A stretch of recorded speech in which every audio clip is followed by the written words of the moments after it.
En 2007, le Dr Diane Harper, chercheuse mondialement reconnue et impliquée dans le développement de ces vaccins anti-HPV, a co-signé cette étude Patricia publiée dans le Lancet. En octobre 2009, toutefois, au cours de la 4e conférence publique internationale sur la vaccination à Reston en Virginie, elle a tenu un tout autre discours sur ces vaccins anti-HPV qui en a surpris plus d'un.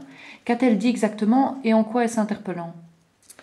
Eh bien, le docteur Harper a en effet tenu des propos plutôt déroutants pour beaucoup et logiques pour d'autres. Elle a par exemple notamment dit « Administrer le vaccin anti-HPV à des jeunes filles dès 11 ans constitue une grande expérimentation sur le plan de la santé publique. » Ou encore « C'est de la folie de rendre obligatoire cette vaccination pour les filles de 11 ou 12 ans, comme c'est le cas dans différents endroits aux États-Unis notamment.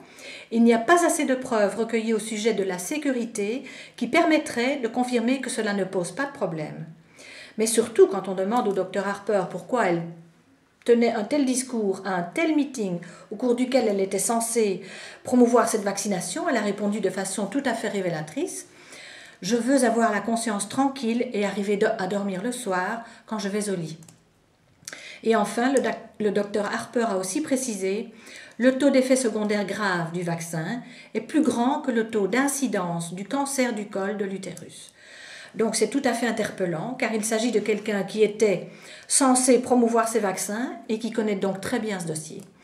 Si elle a changé d'avis, c'est qu'il y avait donc sûrement de bonnes raisons. Et le manque de sécurité de ces vaccins en est certainement une, manifestement. Elle part bien implicitement de sa conscience et du fait que des risques graves peuvent être encourus pour rien, pour un bénéfice tout à fait marginal par rapport à ceux du frottis de dépistage, alternative sûre et efficace, qui permet réellement de traiter à temps toutes les lésions précancéreuses et donc d'éviter tout véritable cancer du col de l'utérus. Mais ce qui est aussi interpellant, c'est qu'aucune de nos autorités publiques ici en Europe n'a daigné tenir compte de telles mises en garde.